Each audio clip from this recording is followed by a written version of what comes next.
look back on these times, and we're going to remember them very, very deeply. And I think there's going to be a story written, a story told of what happened here in New York City and how the people of New York City responded to this unprecedented crisis.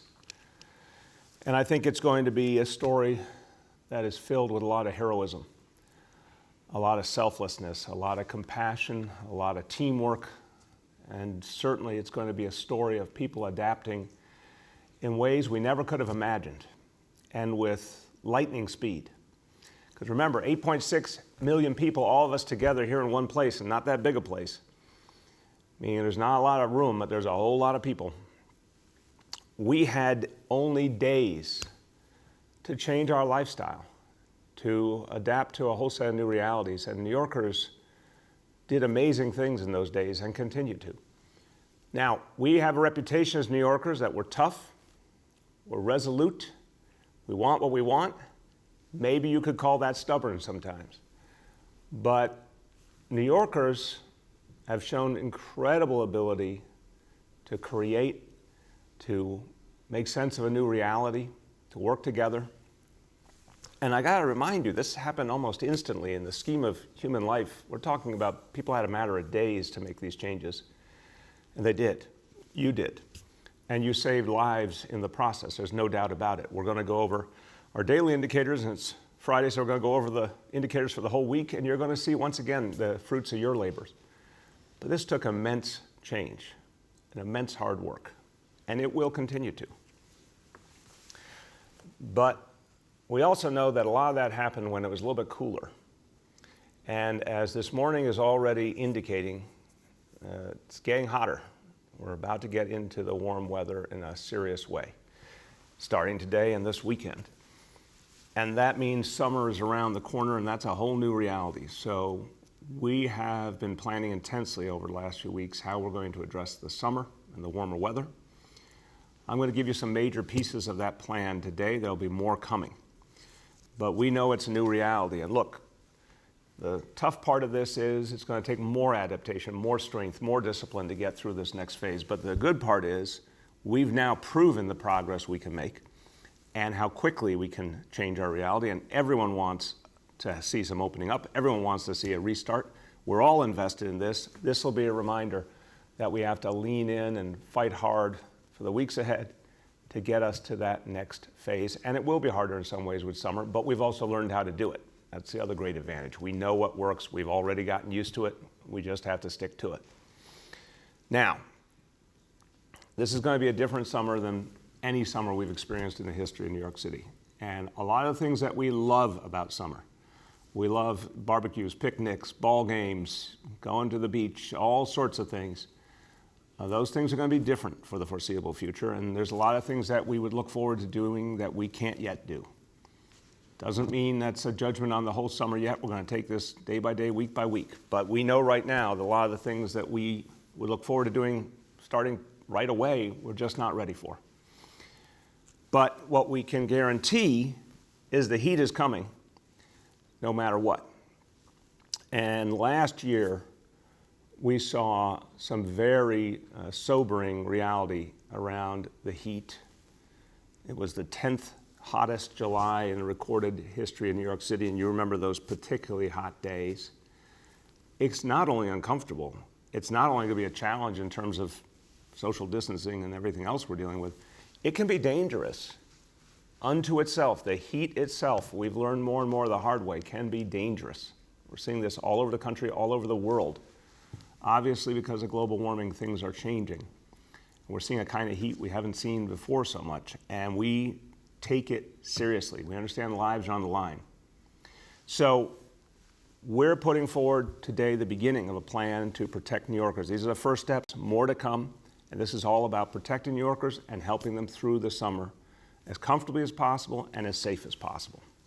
So we have 3 goals for our summer heat plan. First, protect the health and safety of the most vulnerable. Second, give New Yorkers safe, positive cooling options, different in many cases than what we've known in the past. Third, prevent power outages, and God forbid they happen, be able to respond to them quickly. So I'll go through each of them now. Protecting the most vulnerable.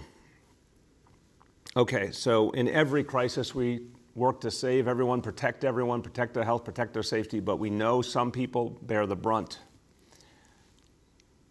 In the heat, it is those who have the least ability to provide options for themselves who are the most vulnerable. Who is that? Many times that's our seniors. Many times that's lower income New Yorkers who don't have air conditioning. It's people who can't leave their home even if they wanted to because of disability or other challenges. It's folks who have chronic health conditions. Certainly mirrors a lot of what we're seeing in terms of the impact of the coronavirus, but the heat has particular elements that allow us to hone in on those who need help the most and literally know person by person, apartment by apartment, who are some of the people who need the most help. And that's guiding us in our strategy to proactively get help to people and protect them against any heat wave that might be ahead.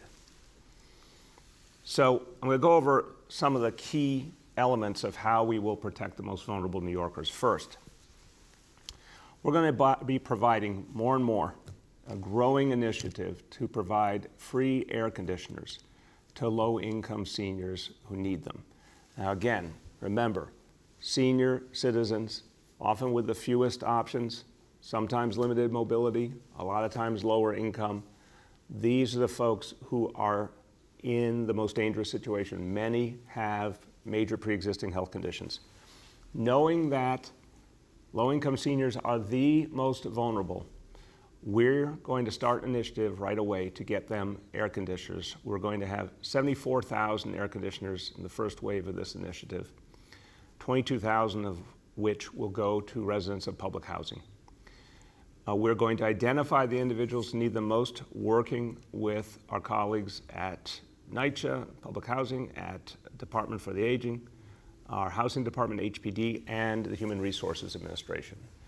So we'll identify those who need help the most. We'll reach out to them, confirm that an air conditioner makes sense for them, and then we'll begin installations. Those installations will start next week. This is a $55 million investment, and $20 million of it will come from the New York State Energy Research and Development Authority, NYSERDA. And we are very, very appreciative to everyone at NYSERDA, everyone at the state government, for their participation in this effort. Is absolutely going to protect our seniors and help save lives no matter what Mother Nature throws at us. The remainder of the cost is it's an area of public investment that is eligible for federal reimbursement. We want to make sure we get those federal grants to offset the cost. Second, we want to help lower-income New Yorkers with summer utility bills. Now, look, first of all, in summer, utility bills go up in general. This summer, they could go up a lot more because more and more people are staying home, sheltering in place. On top of that, you have so many people who have lost their livelihood. So we want to focus on people who are struggling to pay the bills, and we want to make sure that they can stay safe and stay cool and have the air conditioning they need. So right now, there are almost 500,000 New Yorkers who get a subsidy for their air conditioning needs from the New York State Public Service Commission. That's fantastic, and we appreciate that. We are petitioning the Public Service Commission to double its current commitment. And that would mean for the average customer $160 more typically to help them defray the costs and help them have the air conditioning they need. So for so many working people, lower income people, particularly people who've lost their paycheck, this could be a lot of what helps them get through the summer both safely and in a way that helps them pay the bills. Now, again, so much of this involves partnership with the state, and we are very, very appreciative for all the things that we're doing together to protect lives. New York State gets home energy funding from the CARES Act. We're going to reach out to the state and see if this is another area we can team up to magnify the amount of people we can reach. Okay, now, that's some of the ways that we focus on those who are most vulnerable, those who, both in terms of health and safety and obviously economically as well, need the most help. Now let me go to a second goal, which is to have a variety of safe cooling options in the summer for those who need them. Now look, again, many people have a place where they can stay cool, but there are too many New Yorkers who don't. And we've always had cooling centers, and they've been very, very much appreciated by people who needed a place to go, but they're going to have to be different now because of the realities of the coronavirus. So we've got to keep people cool to protect their lives and their safety, but we also have to have cooling centers that work for this moment in history. So we're going to be looking at a number of locations, particularly locations that are larger and allow for social distancing. And we're going to be making sure they are places where seniors and folks who are vulnerable can go and be comfortable and have some things to do during those hot days. Again, lots of space will be needed. So some of the traditional cooling centers will work, but some won't. So we're going to be looking at libraries, we're going to be looking at large community centers, gyms, sports venues, auditoriums, arenas, you name it. Places that will afford us some bigger open spaces that we can turn into cooling centers, of course with social distancing, with the right use of PPEs and face coverings. And we want to make sure that there's something to do. If people are going to be there all day, especially if it's days in a row, we want to make sure there's programming and things for people to do, particularly if it's families coming in with kids. We want some good things to keep those kids entertained, but that are also safe. So that's the cooling centers. Second, we're going to be focusing on a variety of ways to cool people and keep people hydrated. This is so much a crucial piece of protecting health and safety in a heat wave is hydration. So first of all, we know that some of the things that people traditionally do, the beaches and the public pools, that's not in the cards right now. Again, we'll see what the future brings, but not right now. But what our Parks Department will do is create misting oases. I think it's a beautiful phrase, a misting oasis, and spray showers. So new opportunities just to get people some cooling water on them, keep them cool, kids in particular, in the middle of summer. And there's a plan coming up in the coming days to take a classic New York City option and use it the right way, which is opening up hydrants. There's a way to do that that can provide cooling for a lot of people, a lot of kids in particular, on their blocks, but can be done the right way, the safe way, and the way that doesn't undermine the work of the FDNY. So we'll have more to say on that in the next few days. And we're going to help New Yorkers hydrate, in addition to the other types of food we're providing and beverages that we're providing either by delivery or pickup. We're going to include a lot more of the hydrating kinds of liquids, the Gatorades and the Pedialytes that will help people during this kind of crisis. Now, I mentioned that we have a real concern, as we always do, but we certainly saw it last summer in terms of preventing power outages and being ready to respond no matter what. So this is a crucial piece of the plan, and we know that the more people are using electricity, the more strain it puts on the electrical grid, and that's a real challenge. Now, this is going to be a strange summer by every measure. We're going to see a lot less commercial activity. There's obviously not traditional tourism now, which is a big part of what happens in summer in the city. There's not a lot of the big events. You know, there's no big events. And so the things that often took up a lot of energy won't be there. The whole larger commercial reality, even though it may come back in small pieces, nothing like we would normally see in the summer. But on the other hand, a lot more people home, a lot more people using air conditioning. So we have to be ready, and we've been dealing with Con Ed on this early to get ready. And we've put new protocols in place with Con Ed to see the warning signs earlier, to predict problems earlier, and take appropriate steps. There are a number of steps that can be taken if there is a danger of a blackout looming or an outage looming. And we're going to make sure there's tight coordination with Con Ed and a lot more communication between Con Ed and all of its partners in government, but also with the people, so we can address these issues early. There's been a regular series of meetings with Con Ed, a new approach to a situation room jointly between Con Ed and our emergency management leadership. Our mandate to Con Ed is to alert us even the slightest sign of a problem so we can all act together and we can inform the public.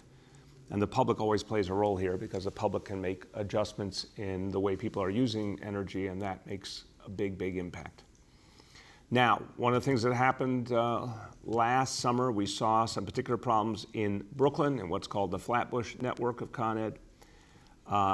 Con Ed has replaced a lot of the equipment in that network, 70 power line sections replaced, updated the relay switches on 15 sections that supply the grid, replaced more than half the rubber cables so far, with the rest being done by the end of May. So we insisted, and Con Ed, to their credit, is acting aggressively, that this was the place we saw last summer that needed real structural work, and that work has been done and is being done. But again, we will be ready for anything. And so in terms of response, God forbid we see a problem, we right now have 60 portable generators ready for emergency deployment. We are going to add 22 more large generators that will be available to us for the summer months. We're going to pre-stage those around the city so they can be moved quickly to places that need them. Also, we want to focus on our seniors. We want to focus on nursing homes and adult care facilities. We need to make sure, and this is something we'll work closely with the state on, that every facility has a plan in place and is ready if there's ever an outage. And we're going to work with the state and certainly encourage the state to mandate that every one of these adult facilities and nursing homes has the generator capacity ready to go in the event of a crisis. So we'll be working on this every day as we get into the summer to prepare to protect everyone, but particular focus again on our seniors. So this is the beginning of the plan, more to come. It's, as usual, going to require all of us to think a little differently, do some things differently, watch out for each other, something New Yorkers do really, really well. Watch out for their fellow New Yorkers. If the results of the last weeks are any indication, people are going to make these adjustments to help each other out and help us move forward the same way we have already. Okay. Now I want to come to a very sober topic, and it's one we've been talking about now over the last week or more, and it is one that is continuing to cause tremendous concern to all of us, which is pediatric multi-system inflammatory syndrome, PMIS. This is about protecting our kids from something that we are seeing differently than we've seen before. And again, a huge amount of energy is being expended in the medical field, not just here in New York City, but all over, to understand what's happening here and address it as quickly as possible. So the numbers continue to concern us. We now have 110 confirmed cases. 54% of those cases, either the child tested positive for COVID-19 or tested positive for antibodies. And as I've said, we lost one child, and I want us all to work together and parents to do everything you possibly can to make sure we don't lose another child in this crisis. So we are continuing to build out a citywide ad campaign and information campaign to make sure parents are aware. Health Department is reaching out and holding meetings and webinars with providers to make sure they're aware, to get the maximum information back to them, to make sure they are vigilant. We have preliminary data on the demographic breakout of the kids affected, but I want to emphasize very preliminary because it's only 110 cases. That's way too many. But in the sense of trying to understand this challenge, 110 cases is obviously a small number in the scheme of things. And the data is inherently incomplete, as you'll see on the ethnic breakout. But we want to give people what we have as we have it. So here you see the age breakout. The number one category has been the youngest kids, 0 to 4. The next category, in terms of percentage affected, 5 years old to 9 years old. The next category, 10 years old to 14 years old. And the category we've seen it the least in is 15 years old and up. So this is initial information, but we want people to see and be particularly vigilant with our youngest kids. We see, as we have seen with the coronavirus itself, more impact on males than females, and that is something that's still obviously being studied. The borough breakout here, the number one impact has been in the Bronx, followed by Queens, and then Brooklyn, with much less in Manhattan and Staten Island. And then the ethnic racial breakout, which again is incomplete because almost 40% of this is still not classified, meaning kids that we're still not getting the details. But so far, again, sobering, 24% African American, 14% Latino, 10% Asian, 9% white. Until we know more about the kids that are not yet identified, we can't give you a fuller picture. But again, very much concerned that this looks like it's tracking the same disparities we've seen throughout this crisis, and that is something we have to address very, very aggressively with everything we've got. Now, we are going to go at this with everything we have, but again, this case, we know so far, and this is always based on changing information, but we know early detection matters. We know if it's identified quickly, if a healthcare provider is alerted quickly, it can make all the difference in the world. And that is why, in so many cases, children have been saved and they can recover. But every family member out there, every parent, please, if you see those warning signs that we've been over, please, please, immediately reach out to a healthcare provider. And again, if you don't have one, call 311 and we'll connect you to a health and hospitals clinician. Okay, we are spending a lot of time these last weeks preparing for what comes next. And it begins, of course, with continuing to move forward on this city becoming safer, healthier, because we knock back this disease. I'll go over the indicators in a moment. But everything we're doing when we think about a restart, when we think about any lessening of restrictions, starts with a health and safety prism. That's where we begin every conversation. That's where we end every conversation. Whatever we do is going to be based on health and safety. Of course, we all want to get back to normal. Of course, we all want to get people's livelihoods back. It's absolutely crucial. And we want to get our lives back. We want to get the spirit of this place, the life of this place, the vitality of this place back. Last night, I was reminded that I met with our Arts, Culture, and Tourism Advisory Council. These are folks who do such amazing work, who have such a big impact on the life of the city, who give us so much of what we identify as being great in our city. Also employ a huge number of New Yorkers, so we want them to come back for every reason. And this is going to take real work and real time. This is a sector of our city, of our economy, that we're going to have to be inherently careful and slow with.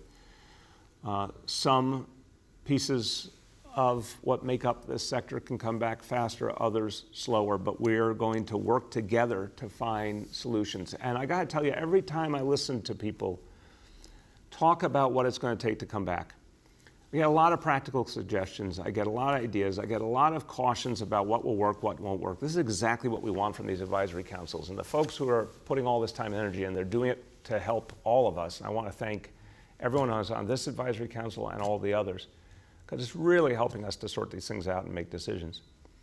But what I would love you to feel the way I felt last night was the can-do spirit. I talked to folks from all different parts of the arts and culture and tourism sectors, and they all said the same thing. Not if, but when. We're coming back. We're coming back strong. We're going to find new ways of doing things. We're going to revive the arts and culture community of this city. It's going to be in some ways different, but it's going to be as good or better.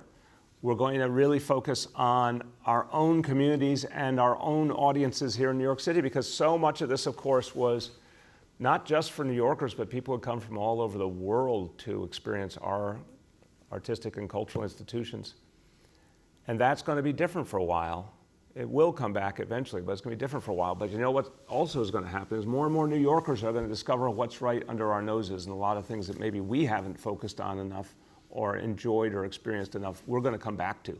And that was something that these arts and culture leaders felt very deeply, that a whole new wave of New Yorkers are going to experience all that's here in a new and special manner. So a hopeful, positive meeting, a lot to be done, but real devotion to coming back and coming back strong. Now, there's been a lot we've talked about in recent days about how to make sure, as we continue toward that better situation, that we hold on tight to what we've achieved with shelter in place, with social distancing, with face coverings, the things that have been working, the things that have been driving down and driving back this disease. A lot of talk about how to do it, how to sustain it, and the role that enforcement plays in that equation, the role of the NYPD.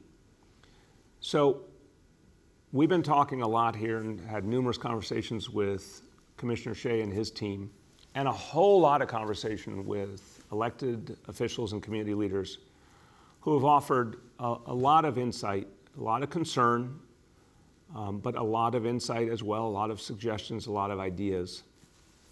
And I think what's become clear in recent days is we're balancing a very complex equation here. Health and safety come first. Unquestionably, we're dealing with a pandemic. We're dealing with the biggest healthcare crisis in a century. We have to get it right. Enforcement is always a part of protecting people's safety for time immemorial.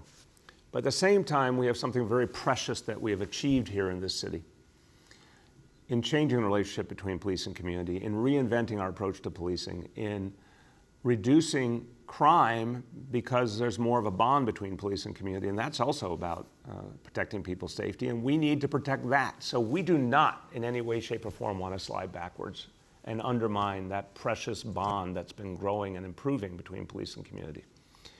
As we've talked it through and thought about how to apply a neighborhood policing approach, the strategy that's been working, how to apply it in the middle of a pandemic, it became clear that everyone deserves more clarity. And I said, yesterday that Commissioner Shea and I are responsible to inform the people of the city and our officers what's expected of everyone. And we needed to do that in a way that made sort of clearer, sharper sense to people. And so I want to talk about a reset in our approach today, which I think will clear things up and make it work better. And as I mentioned, talking to a lot of community leaders, I want to give special credit. 3 elected officials in particular offered ideas and insights that really informed a lot of my thinking as we went into this new approach. I want to give a special thanks to Congressmember Yvette Clarke, Brooklyn Borough President Eric Adams, and Assemblymember Tremaine Wright. All of them really gave very constructive ideas and referenced the deep trauma that communities have felt over the years and the problems and the history that we have to fight our way out of, and why we need to protect the progress we've made in the relationship between police and community and come up with a clearer set of instructions. So the reset will be this. We start with the fundamental notion. The NYPD is here to protect lives, to save lives. And where we see the greatest danger to lives in terms of the coronavirus and the area where we can enforce is around gatherings, particularly large gatherings. So that's where we're going to focus. We wanted to give people this clarity. And it's literally the bigger the gathering, the more that needs to be done by the NYPD to make sure that gathering either never gets started to begin with or is quickly broken up. And again, if we never need to take any additional enforcement action other than the NYPD showing up and people leaving, that's the ideal by far. Summonses are an available tool and they will be given if people do not disperse. But the goal is to not even get to the point of summons, just to make sure that large gatherings don't happen. Large gatherings inherently come with a breakdown in social distancing and the danger of spreading the disease to a lot of people quickly. And that's what we have to guard against. That will be the focus of the NYPD. What we will do in other areas is focus all of our energies on educating, on encouraging, on providing free face coverings. That'll be done by civilian agencies, that'll be done by houses of worship, that'll be done by community groups, and the NYPD will be out there as well. But its role will be focused again on the positives, giving out those face coverings, giving out reminders to people, helping people understand what good social distancing looks like. We want to make this a positive approach. We do not want to revive the mistakes of the past. We think we can strike a balance When someone says, I don't have a face covering with me, we want NYPD officers and all these other civilian ambassadors and everyone else to be there with a solution. I think that is the right way to move us forward and strike the balance, but it also comes with a reminder to all of you that it is a responsibility of all of us to keep doing what we have been doing on social distancing, and to do it even more. You see a lot of people doing social distancing right. You see some who are not. Let's all work together to remind people to do it right, especially the people we're closest to in our lives. You see, the vast majority of people have face coverings. Some don't. Sometimes someone just forgets it. That's why we're going to have free distribution. But we got to keep reminding people how important it is. And every one of us is responsible, and we can create more balance the more responsibility everyone shows in this situation. Okay, some other important updates in a similar vein of how we're going to maintain proper social distancing, especially as we have a warm weekend coming up. So in the parks, we've definitely seen some places where overcrowding started to happen. We don't want that to happen. So in the places where we know we can put physical limitations, we will. So we'll be limiting access to the Sheep Meadow in Central Park, to areas of Hudson River Park and Piers 45 and 46, and Domino Park in Williamsburg. We're going to create a monitoring approach. NYPD officers, civilian ambassadors will be there. They'll be there early. They'll set parameters on how many people should go into these areas, and always be providing guidance, be providing free face coverings. We want to just get ahead of the problem by limiting the number of people in these areas that become crowded. And if that approach continues to work, we'll apply it any place else we need to. And then our social distancing ambassadors, that number has now gone up to 2,260. That's a lot of city employees who will be out there educating, giving out face coverings. You'll see a lot of presence this weekend. You'll also see in the beaches, which of course are not open, enhanced patrols to keep people safe and to remind people the beaches are not open and to protect against any danger that people will go in the water. You'll see that in the Rockaways, Coney Island, Orchard Beach. And we're going to make sure, in terms of addressing those large gatherings, there'll be a dedicated NYPD car in every police precinct that will focus always on being able to get to wherever a large gathering might be to make sure that situation is addressed. Okay, now we go to the daily indicators. And again, on Fridays, we look at the big picture. And we see some tremendous progress overall. Today's report, not everything we want it to be for just today, but the overall progress, again, I'm going to keep saying, so impressive, so consistent, and so much because of all that you are doing. So the turnaround, you look at this chart, it's breathtaking.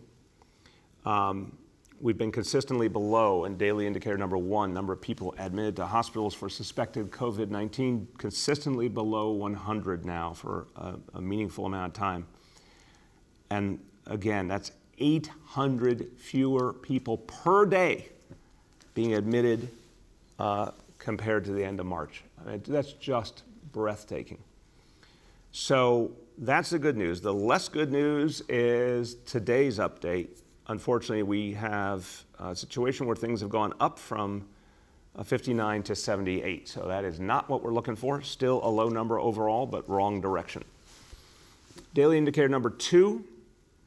This is the toughest one to move because it is about folks who are the most sick and fighting for their lives. Again, progress unquestionably. You look at that chart. Over 300 people fewer in ICUs than at the peak. That's a very good thing. But still a lot of people fighting for their lives. The good news today, the number is down from 517 to 506. And then percentage of people testing citywide, testing positive for COVID-19. Amazing progress again. We've seen consistent improvement, but not everything we need. We still have to keep going. And again, today, wrong direction, only by 1 point, but wrong direction from 11% to 12%. So concluding that, not the day we wanted today. We've had some very, very good days lately. We've also had some days that were imperfect. Overall direction, absolutely right. But to get to that restart, we need to go further. So take it personally. It means every time you practice social distancing, every time you put on the face covering, every time you help make sure there are not large gatherings. And if you see or hear anything about a large gathering, please call it into 311 immediately. We need to do more. We're clearly making progress, but we need to do more to get to that next step. Okay, a few words in Spanish. Este verano va a ser como ningún otro en la historia de nuestra ciudad. Y más que todo, tenemos que mantener seguros a los neoyorquinos. Tenemos que proteger a los vulnerables, ayudar para que las personas no pasen calor y hacer todo lo posible para prevenir apagones. Vamos a seguir ganando contra este virus y vamos a proteger a nuestra gente contra lo que sea. Okay, with that, we will turn to our colleagues in the media. And as always, please remind me of the name and the outlet of each journalist.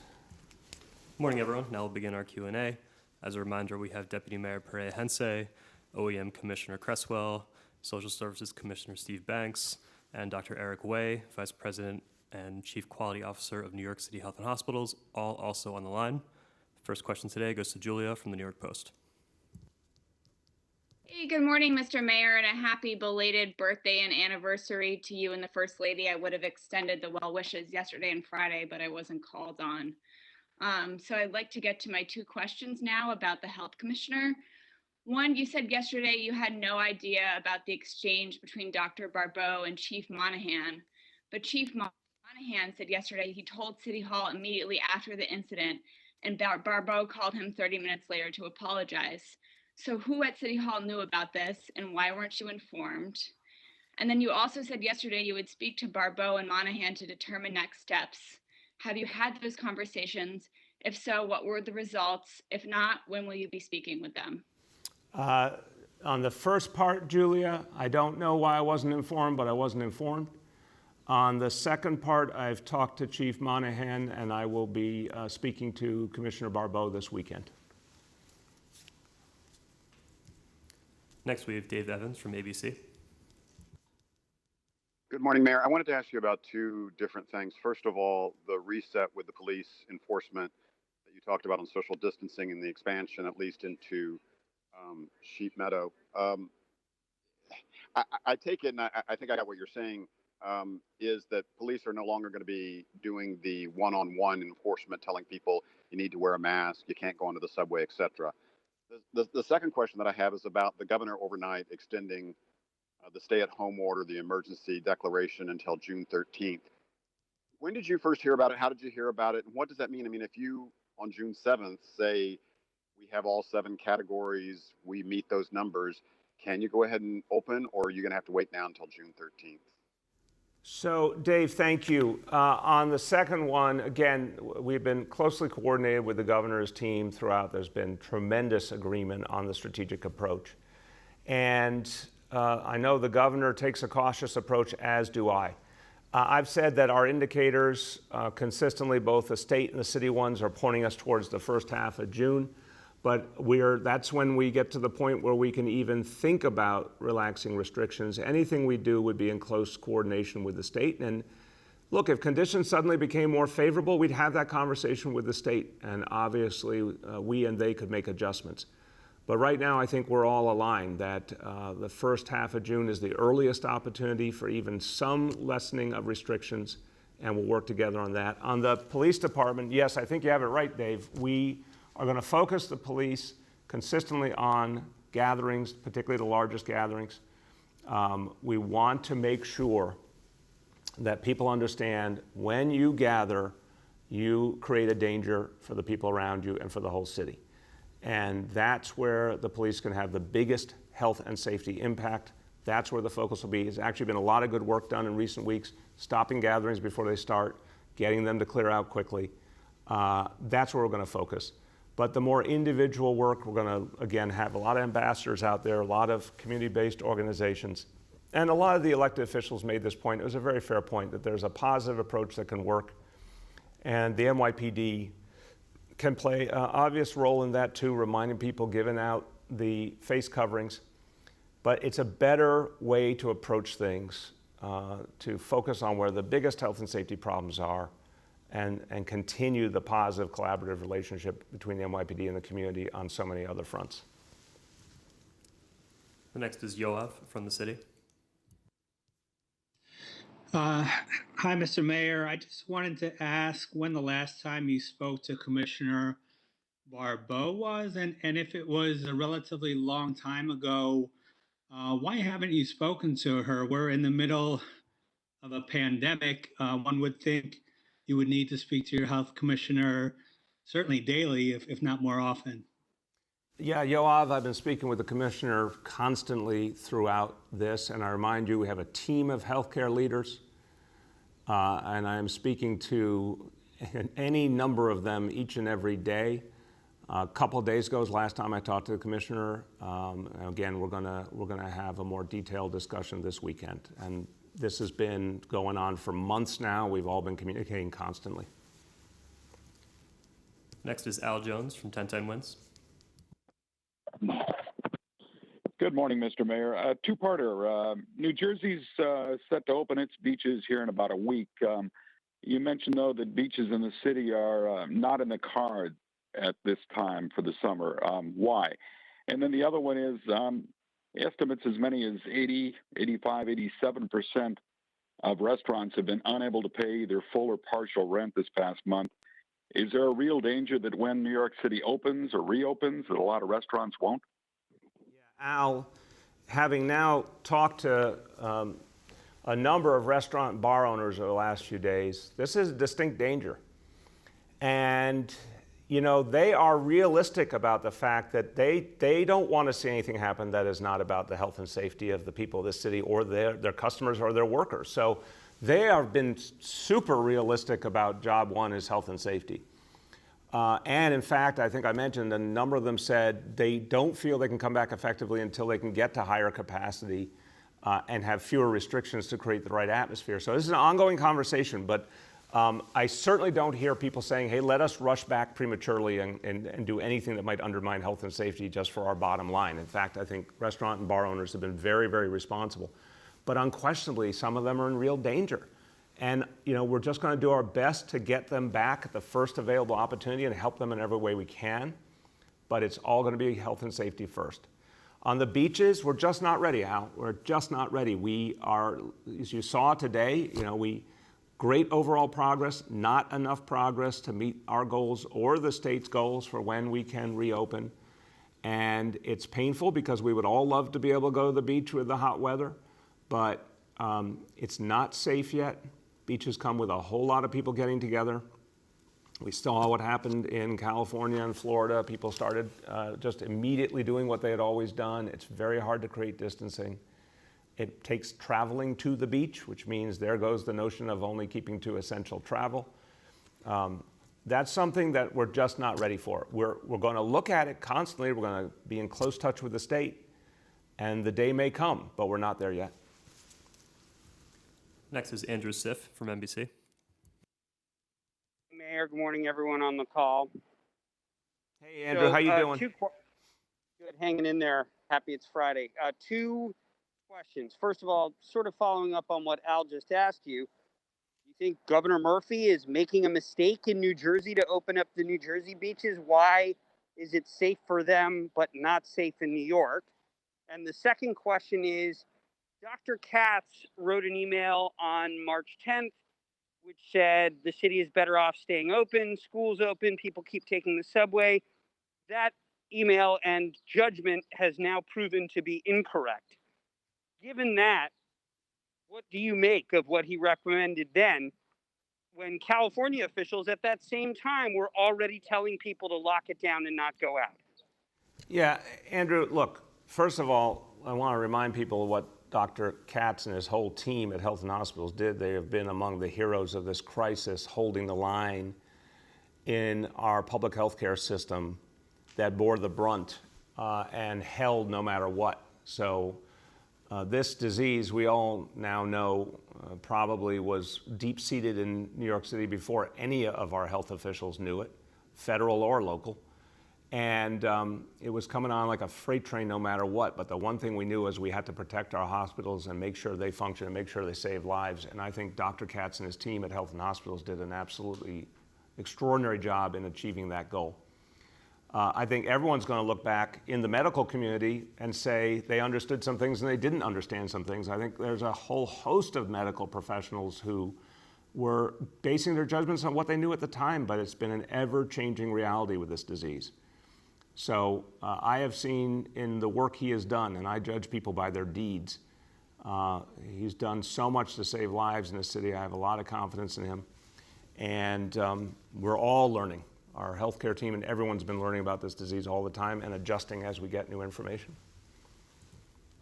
Next Oh, is I'm sorry, the beaches. I'm sorry, Andrew, I owe you the other piece. Andrew, look, I think the world of Phil Murphy, he's an extraordinary leader and he has a very different state. New Jersey's certainly been hit hard by this disease, but New York State and particularly New York City has been the epicenter. We are the biggest city in the country, one of the most densely populated places in the United States of America. Our people don't get around by car. I think it's fair to say about New Jersey, the vast majority of people in New Jersey travel by car. That's not true of New Yorkers. For people to start going to beaches means getting on buses and subways. You know, our beaches, they have a huge long coastline, arguably ways they could spread people out. You can't spread people out at places like Coney Island that get jammed, packed. So it's just a different reality. We have different realities even in our own state. But New York City is New York City, and we're going to be slow and careful and cautious to get this right and to protect lives. Next is Emily from New York One. Mayor de Blasio, how are you? How is everyone on the call? How you doing? A question, please, for Commissioner Banks on behalf of my colleague Courtney Gross. I was hoping he could speak to the photos we saw via the city of the presumably homeless men sleeping in the stairwell of the 30th Street Intake Center, maskless, close together, not social distancing at all. Yeah, Emily, I'll lead into Steve and say I have not seen the photos, but I've heard it summarized. It sounds absolutely unacceptable, and that's not something we're going to allow. We're all trying to deal with unprecedented situation, but that is clearly not acceptable, and the people who work there have to do better. And if they need help, we have to get them help. Commissioner Banks. I would just echo what the mayor said, Emily. This is unacceptable. I've spent my entire career making sure that the city provides beds for anyone who needs a safe and secure setting, and that's our commitment. Those photos don't represent our work. It doesn't matter that eventually those individuals got shelter. The fact that they had to wait under those circumstances is absolutely unacceptable. And we've refined our intake process to make it more streamlined, efficient, ensuring that the staff have what they need. I would say at Bellevue, just to remind everyone that we've cut the number of beds at Bellevue in half, and we'll do more so that we can make sure that when clients come to us, we can promote social distancing. And of course, as you know, we've been moving thousands of people out of single adult congregate shelters into hotels. And we've been connecting clients directly off the streets into commercial hotels where we've been able to set up stabilization and safe haven beds. And we're going to keep doing that. But those photographs, to me, are heartbreaking. They don't represent our work. And we have to do better, and we will do better. Next is Joe Anuda from Politico. Hi, Mr. Mayor. Hey, Joe, how you doing?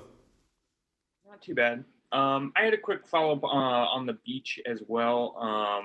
There was a council hearing yesterday, and Mark Traeger, who represents Coney Island, said he was petrified about this summer, and he seemed to say that he was still a little unclear about what he should be telling constituents and sort of what the city's policy is.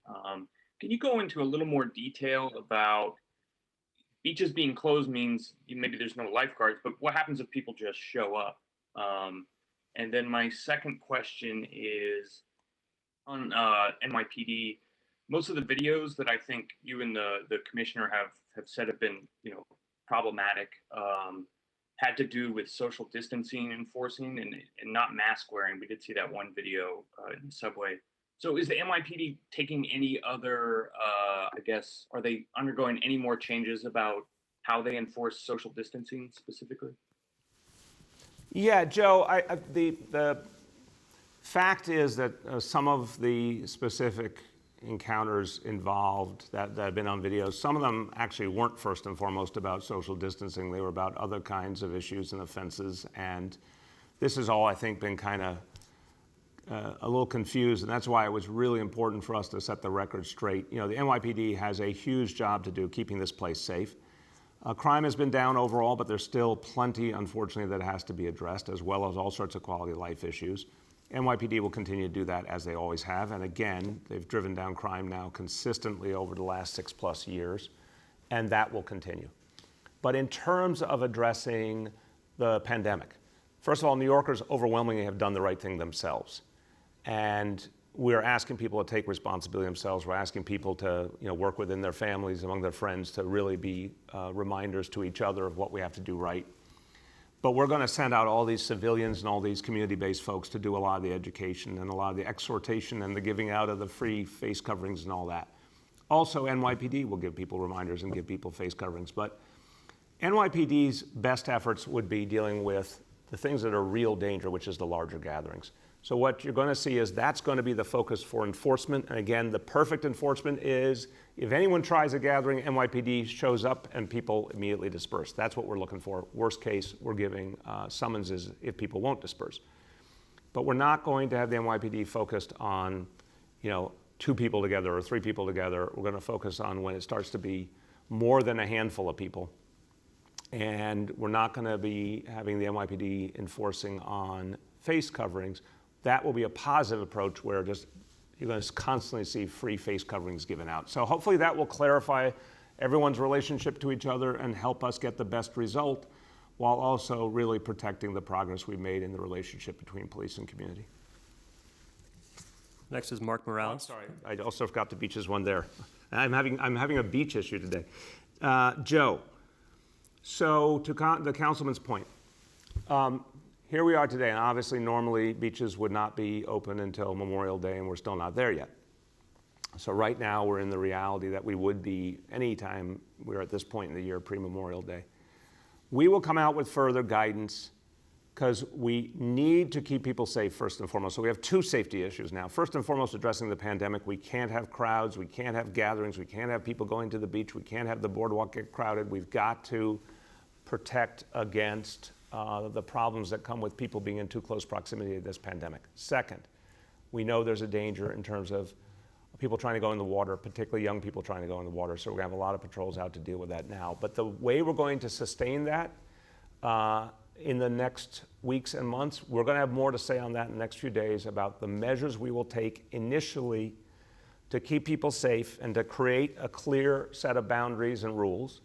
And then that can evolve over time if the situation with the disease improves and we get to a point of reevaluating the beaches. So we're going to have a way we start the summer. That may not be the same way we end the summer, but more specific guidance coming to the people of the city on the beaches shortly.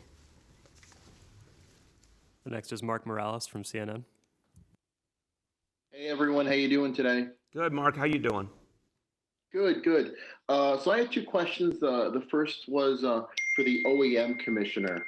I wanted to ask about the those refrigerated trucks. What's the status of them? Are they still in town? Have they left? Where are they at the moment? The other I had was about contact tracing, and where does that stand right now in the buildup of that program?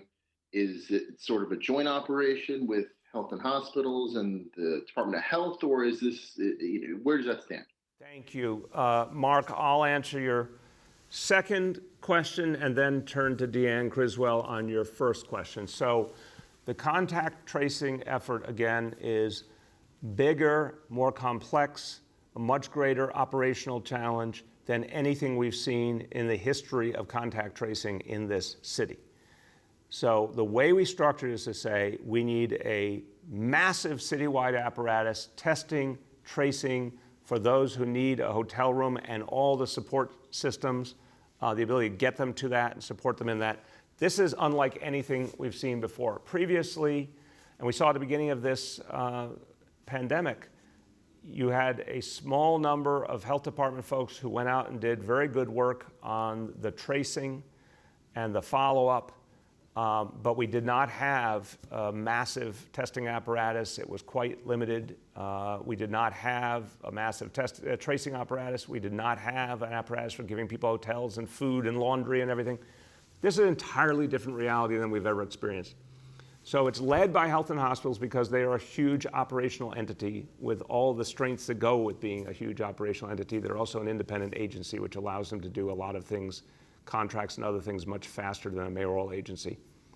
Department of Health is bringing its extraordinary expertise to the equation. A number of key people from the Department of Health have gone into this effort, working with health and hospitals. So all that expertise is being brought to the table for maximum impact.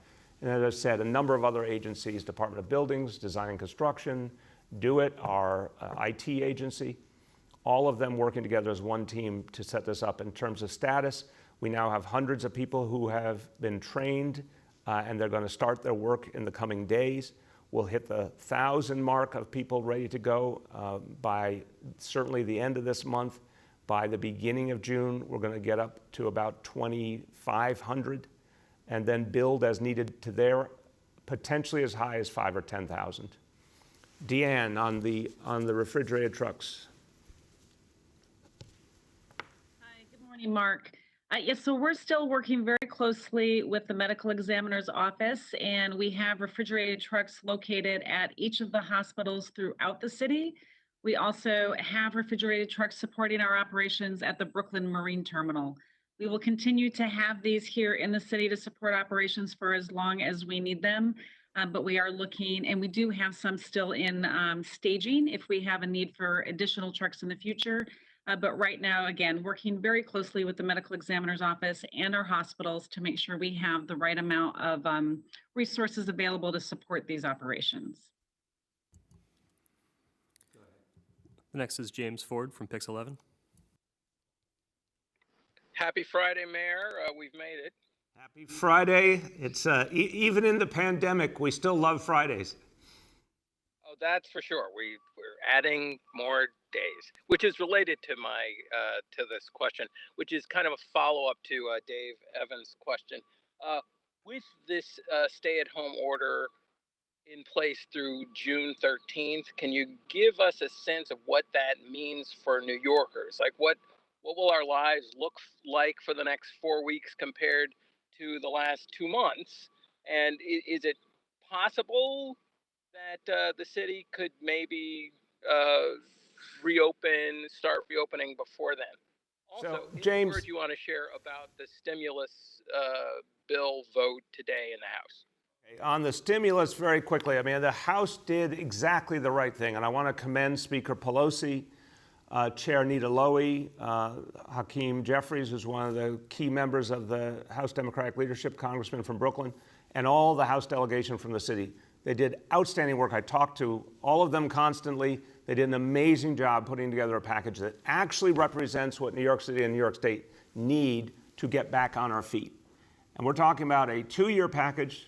You know, the years after that will matter as well. But for something that clearly talks about dealing with our lost revenue and getting us back to a whole place where we can move forward, this is a great step forward. So I want to see them vote today, move it to the Senate, and I'd like to see the Senate act quickly and really recognize what it's going to take for us to recover. On the executive order and the timeline, again, I've been saying this for days now, our trajectory, both in terms of the indicators we go over daily and what we're seeing from the state indicators, clearly was putting us into the first half of June no matter what. The minute you get to that moment where you hit all your indicators, that's when you can start to make decisions on lessening restrictions. Governor and I have been very united in a cautious, careful approach, and we both believe fundamentally in avoiding that boomerang. That's the thing that would set us back for a much longer period of time if that were to happen. It has happened elsewhere. We're not going to let it happen here. So that timeline fits what we're thinking. I do not foresee changes before that, but if anything, if we had a sudden movement in the right direction and we thought it was sustainable, again, the governor and I, our teams would talk. We could always reevaluate. We're always looking at the numbers, but nothing moves until these numbers all hit together in the right direction, hit the right goals. And then you have to hold it. Remember, it's natural. We're thinking sort of like a perfect straight line, and we get better and we reduce restrictions, and we get better, we reduce more restrictions, we get better. That's what we want. If you do that the wrong way, then the disease starts to reassert in a real major way, and then you are clamping back down. Some places, James, actually went to tighter restrictions later than where they even started, meaning they thought they had beat the disease, they loosened up too quickly, they not only went back to the previous restrictions, they added on many more. We just can't let that happen. So slow, steady, cautious, smart, and the first half of June is when we'll make these decisions in close coordination with the state. We have time for 2 more today. Next is Matt Shays from Newsday. Hey, good morning, Mr. Mayor. How you doing, Matt? Can you hear me okay? Yeah, how you doing? Good, good.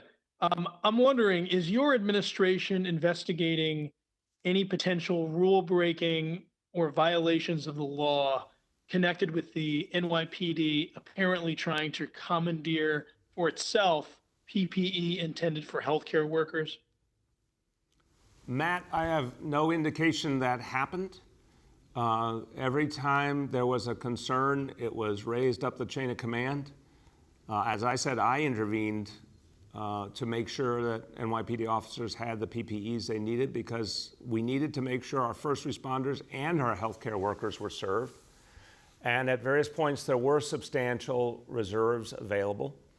And the real issue was putting together an extraordinary operation to get more PPEs and get them quickly. And that's what happened. And I want to commend everyone at Emergency Management, the team that Emma Wolf has put together that did outstanding work finding PPEs one way or another everywhere, looking all over the world. But it was not acceptable to me that our police officers and other first responders wouldn't have the PPEs they needed when they needed them. So anything that was done through chain of command and specific decisions and directions as far as I know. Last question for today goes to Gersh from Streets Blog. Hello, Mr. Mayor. How are you? Good, Gersh, but I miss your recipe updates. Oh, my bread is having a disaster right now, but that's just a bad pun, and it's a terrible situation. But Gersh, you coined a new phrase for us. That's my tabloid background, I guess. I do want to say, Mr. Mayor, thank you, because I did test positive for coronavirus antibodies yesterday because of one of your tests, so I appreciate that. All right, and I guess, do you say congratulations in that case? I don't know, but I'm glad you have clarity. My kids are treating me like Typhoid Mary, but nonetheless, yesterday, several members of the city council questioned the NYPD budget in a time when you have cut the budgets to other agencies, including funding for some of DOT's Vision Zero work, which I know is important to you. So this question gets into transportation in this way. The NYPD has been accused of poorly enforcing public space and also has a huge role, even under normal circumstances, in managing traffic in this city, which are jobs that are done by departments of transportation in many other major cities. So I wonder if you've considered transferring these current police functions to other agencies that could do it more efficiently and even maybe with less controversy. I believe you are leading the witness, Gersh, but I just disagree with the construct respectfully. I look at what's happened in the last 6 years of Vision Zero, and I remind everyone, with deepest respect to all my predecessors, this administration decided to do something absolutely radical and put Vision Zero in place. And I remember the first months.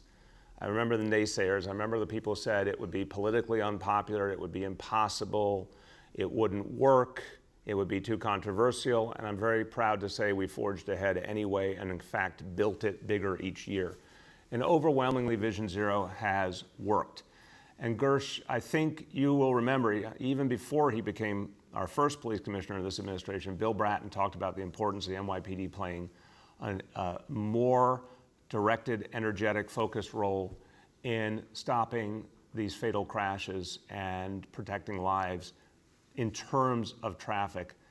And he, along with Polly Trottenberg and her team at DOT, folks at TLC, folks in City Hall, we all built this vision together.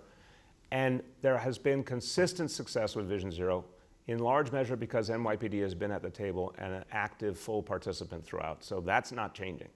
In fact, I'm a big believer, you've heard me say it, in more, and as we get back to normal, we're going to go right back to this, more and more and more NYPD enforcement on speeding, on failure to yield, more speed cameras, which have proven to be so effective, and we've been building them out around schools.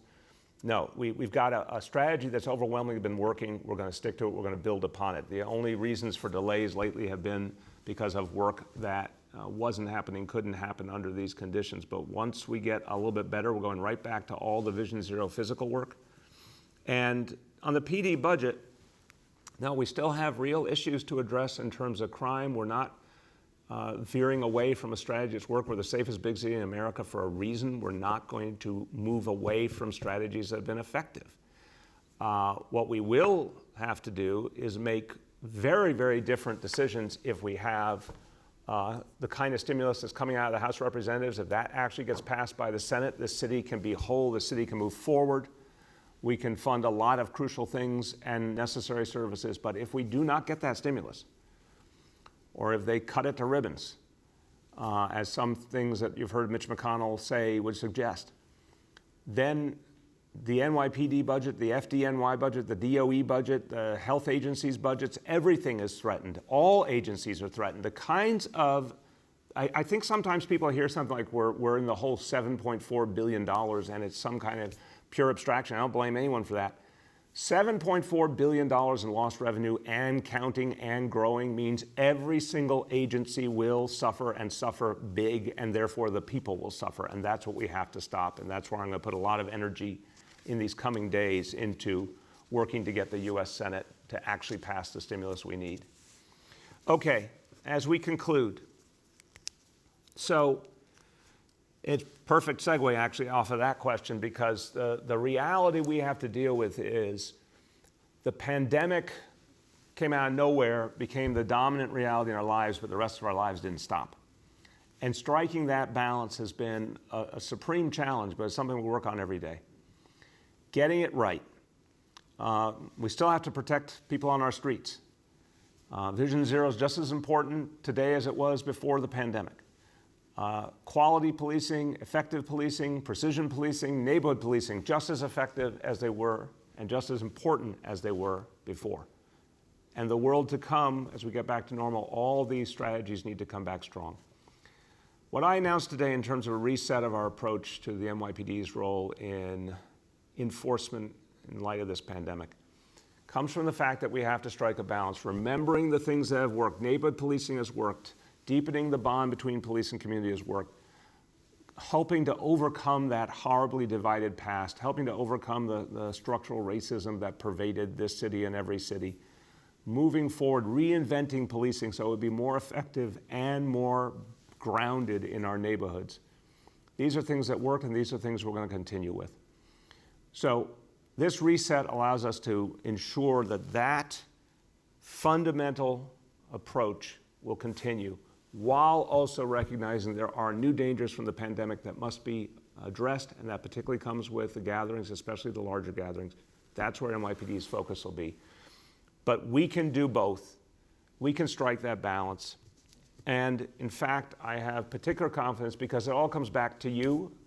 Everything we do comes back to what you do as an individual, what you do as a family. No time in our history, I think, has that been clearer than this pandemic, where we see your efforts making the city safer and better, and you have a lot more to do. We all have a lot more to do to get to where we want to go. But it's also because of you that we became safer over these years and became the safest big city in America. You working with our police working with you. We need that to deepen and continue, and that's what we will do in this city. So the one thing I always have confidence in is the people in New York City. And I hope you feel confidence in yourselves after what you've achieved. When you saw those charts earlier, I hope everyone felt something warm inside. That was because of you. Now let's take it the next step together. Thank you.